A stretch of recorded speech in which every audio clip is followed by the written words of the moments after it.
When it comes to dark fantasy, how much tragedy and despair can you take? What is the price you, the reader, are willing and able to pay for the few glimmers of brightness in a sea of darkness? Those are the questions Virche Evermore Era Salvation poses to his readers. Upon its initial Japanese release, Virche became an immediate hit with the otome game community, thus increasing the demand for a localization. Of course, the amount of tragedy and despair someone can handle varies from person to person, but one key aspect that can sway people towards or against paying this high price, and I don't just mean monetarily, is the overall quality. Is Virche truly worth it? And given Virche's reputation as one of the most angst and despair-filled otome games available for consoles in English, that makes answering this question all the more important. Well, that's what I'm going to talk about today. It's time to talk about Virche Evermore.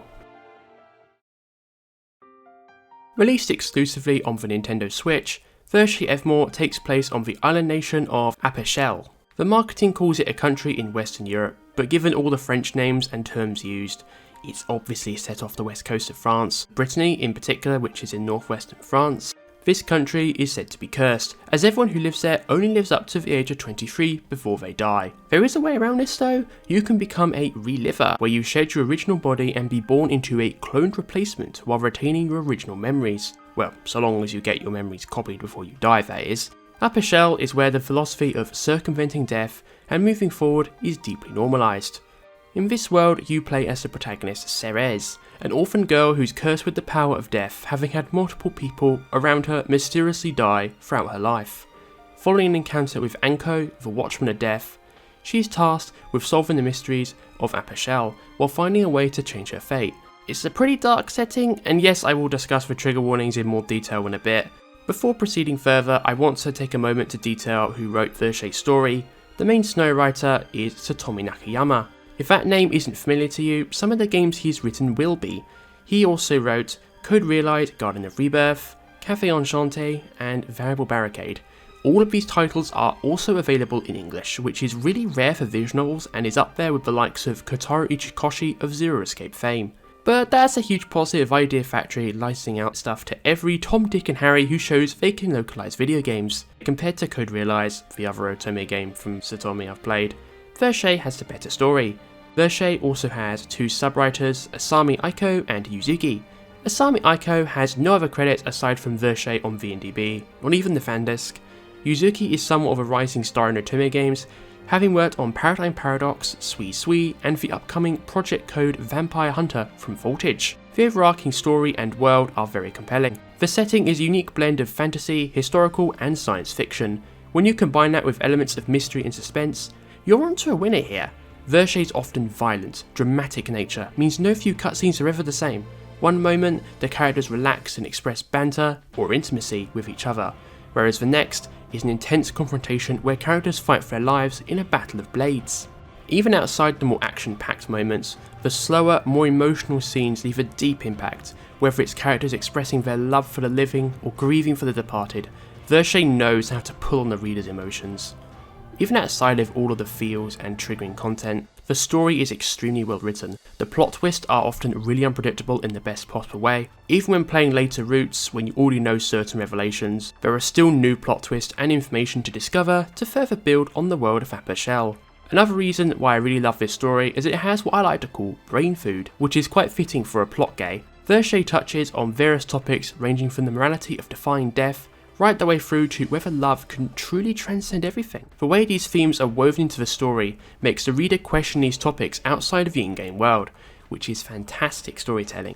That said, one of the challenges with having a plot-heavy otome game is ensuring you strike the balance between story and romance, and one way developers can ensure this is through fantastic character development, which brings me on to the husbandos.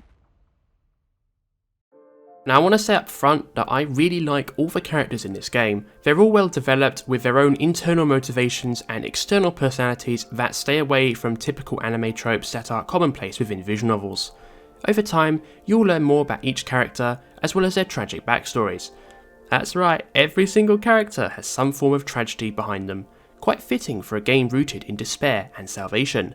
So I'm going to talk a bit more about the main characters and give my overall thoughts on their roots. Starting off with Ceres, the protagonist of this game, due to be known as Death, Grim Reaper, and similarly vile nicknames. She lives a very isolated life and is quite reserved as a result, although at times her thoughts can slip into depression and self-loathing. When it matters, she's proactive, insightful, and hardworking, and generally avoids the Yamato Nadeshiko trope that's really common within visual novels and other Japanese media. She does grow as a character throughout the game, and is part of some very impactful scenes. Whereas for love interests now, I'm going to discuss these in the recommended route order, so first one is generally what's recommended first versus last. Starting with Mattis, a reclusive hermit living in the Claude family mansion with the family butler Jean. After the mysterious hooded executioner, Bourreau, kills his older brother, Mattis vows revenge and becomes involved with the investigation to capture Bourreau. I really enjoyed his route, and I love his character development throughout it. His route is generally recommended first, and I'm inclined to agree as it gives you an overall feel for how the rest of the routes will be in terms of story, characters and atmosphere. Next up is Skeen Brofeis, the country-renowned creator of the Reliver program. He is fascinated with Reliver experimentation, as he's fighting for a permanent cure to the curse plaguing Aperchele. He can be quite blunt and cold-hearted, but he does have a more relaxed and observant side. His route is really good for plot development in terms of the overall world of Aperchele early on in the game. So this route definitely has some good brain food. Lucas Proust is a travelling teacher who frequently visits Ceres' orphanage to teach the students there. He is a devout follower of an anti-Reliver religious organisation, which is partially why he has such a strong sense of justice. He's also devoted to his younger sister, who he visits in the hospital as much as possible. Of the routes you can play at the start of the game, his route was the most difficult for me to play through, although it doesn't change the fact that I do like him as a character. Yves is also a member of the Corps, and is one of the locked routes at first. He's a philanthropist who is loved by the local people of Aperchele. He's a natural leader, and this shows in his bravery, charisma and relaxed nature. Yves is one of my favourite characters in Virche, and maybe a potential top 10 love interest. His route is definitely among the most emotional and moving to me personally, and complements his character really well.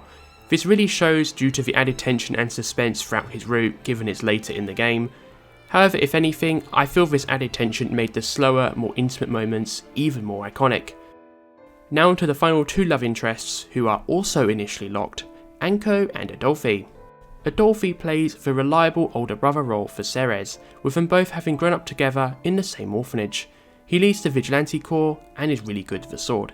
He's a natural leader and is quite kind and pragmatic. Much like Yves, he's also one of my favourite love interests, and I found his relationship development with Ceres to be extremely natural and well done. Anko is the final love interest, as well as the very Watchman of Death Ceres enters into a contract with. He's a mysterious being who is quite eccentric and relaxed, but he's also very skilled in battle when push comes to shove.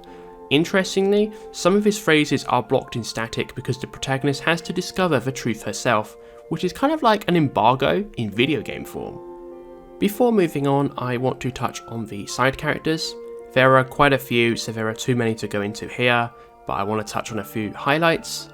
They include Salome, the strict but compassionate owner of the orphanage Ceres and Adolphe grew up in. There's also Nadia Proust, Lucas's cheerful but sickly sister, and is a massive fan of romance stories. Then there's finally De Hut, the deputy director of the Research Institute and also Skeen's de facto caregiver.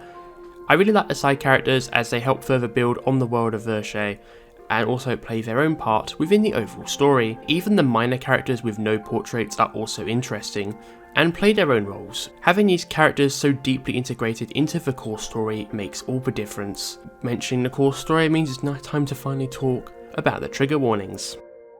There are a lot of trigger warnings within Virche Evermore. I could put a blanket trigger warning for everything, but that wouldn't really be enough to fully understand or explain.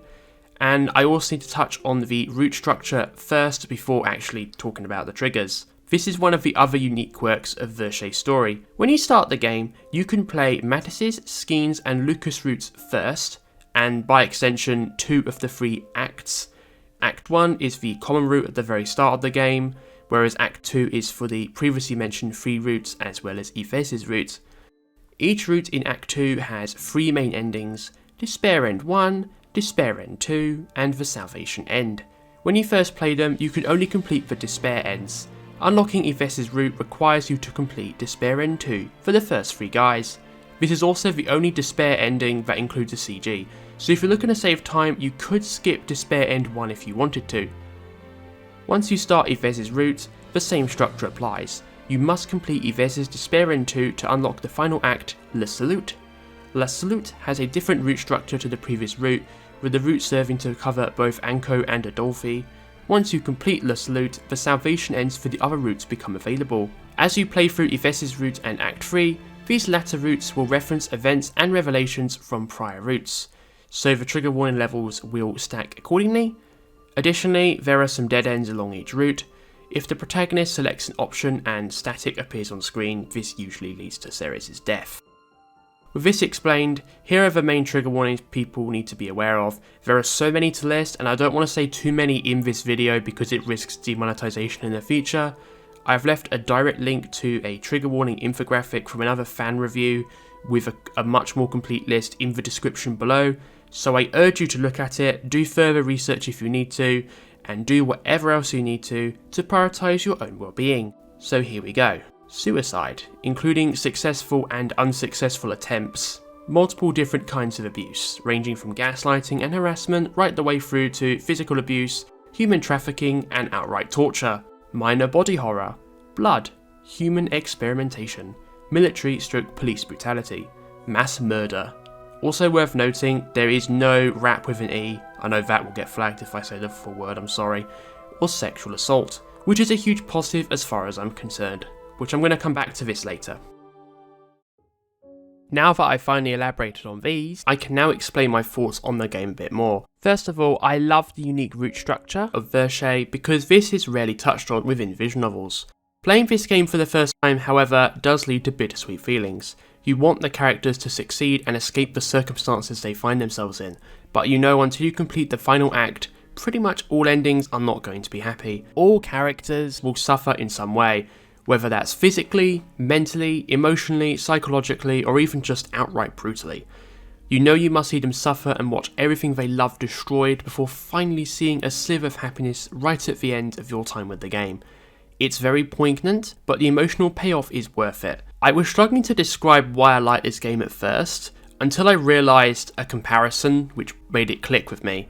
The best comparison to describe these feelings, minus the brutality, is the White Album games. In those titles, players must see both Setsuna and Yuki sink into despair once they've discovered their boyfriend has chosen someone else, and you know the outcome is unavoidable. You see it repeatedly in each route outside of Setsuna and Yuki themselves. It's a very similar feeling, and once I realised that, it made sense to me as to why I enjoy Virche as much as I do. Don't get me wrong, I've had to put this game down several times. Virche is hard to read. It's not something you can binge through in an afternoon, or even a week.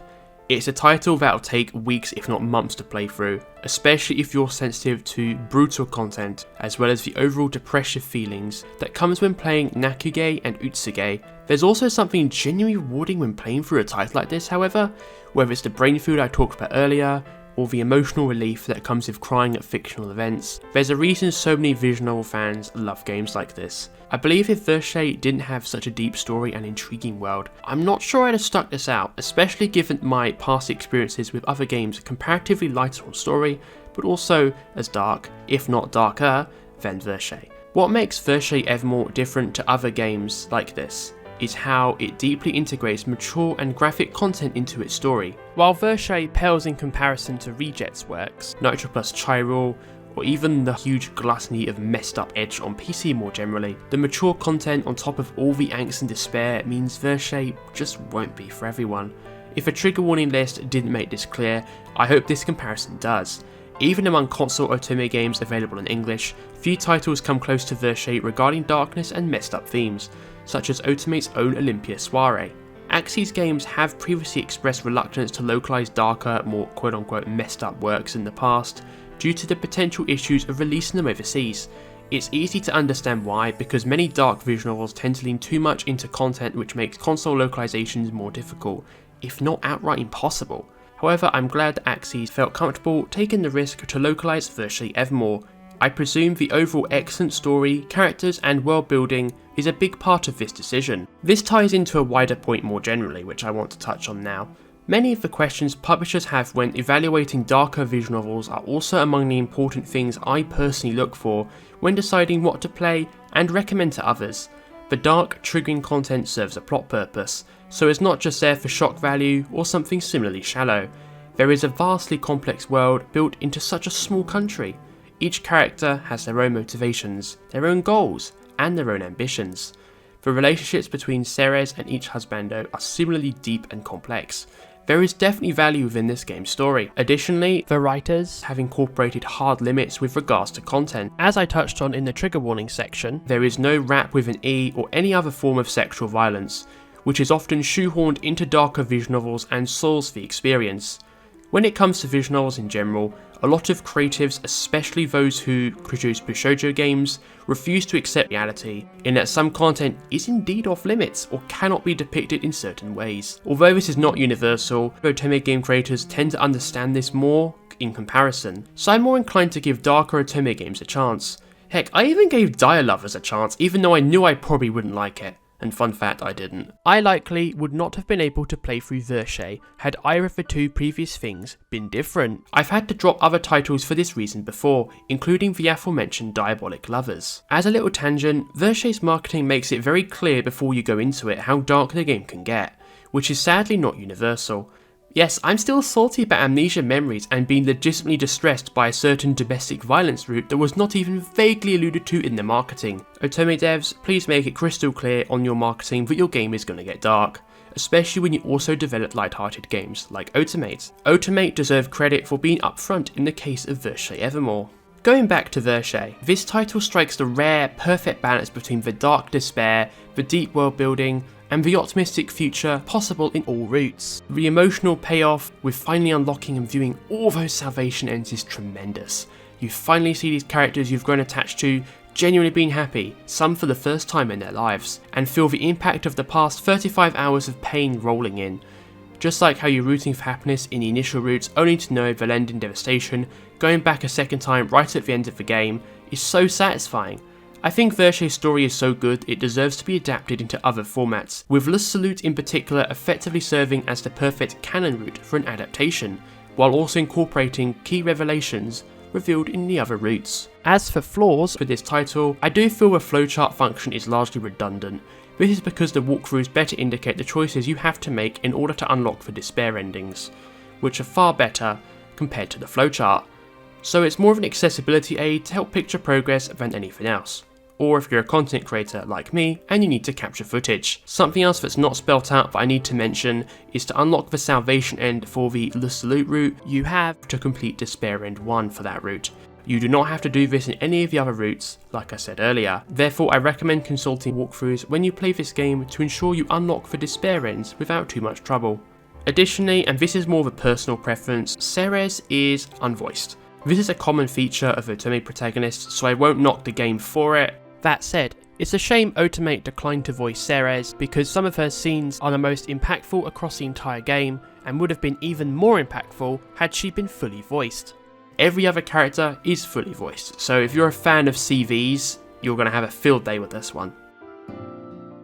Before moving on to the conclusion, let's discuss the presentation briefly because I haven't done so yet. The character illustrator is Yomi, who is most known for illustrating Rejet's Kenga Kimi. I'm not surprised Otomate chose Yomi to illustrate the game, even putting aside their connections with a similarly dark and iconic otome game that deserves an English translation. The art is fantastic. There's a wide variety of portraits and expressions available, and they really complement the dark atmosphere and colour palette of Virche's world really well, especially in the darkest areas. The CGs are also really well drawn. In terms of the music, Jun Ichikawa composed the soundtrack. While Jun hasn't worked on any other visual novels according to VNDB, he is involved in the upcoming Mistonia no Kibo, The Lost Delight from Otomate. Jun's soundtrack really helps build the atmosphere of Virche's story, providing music that matches the variety of occasions perfectly. I really wish this game had an online exclusive edition soundtrack bundle available like Aksys did for almost every other otome game since Olympia Soiree,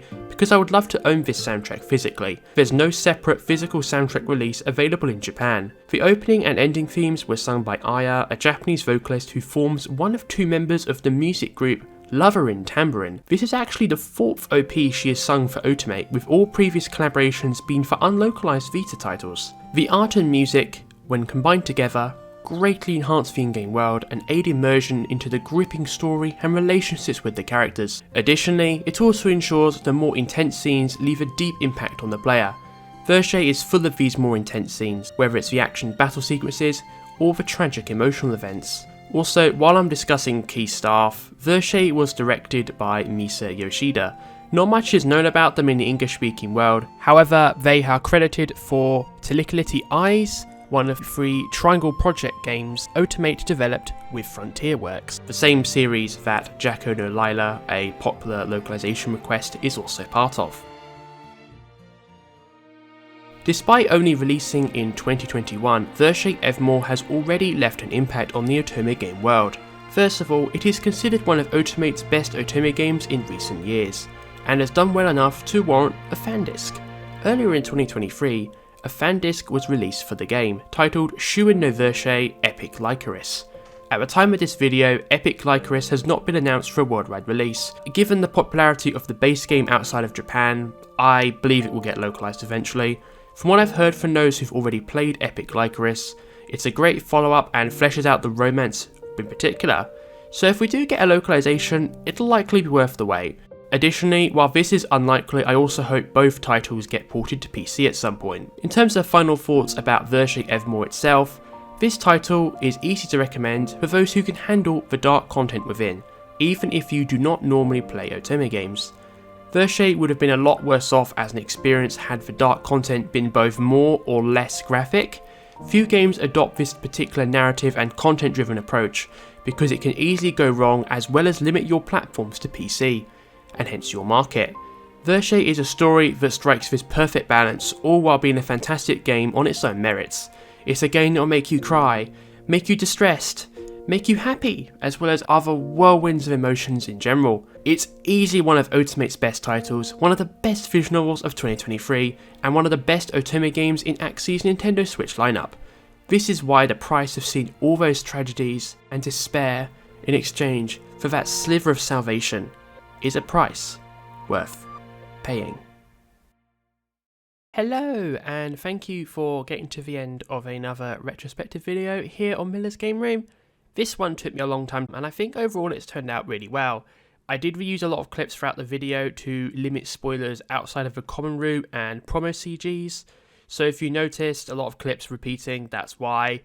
I'll be making sure in the future I capture even more gameplay footage to ensure that I don't repeat as much, because I've noticed increasingly I tend to think I've got enough when I don't, so gonna learn from that now.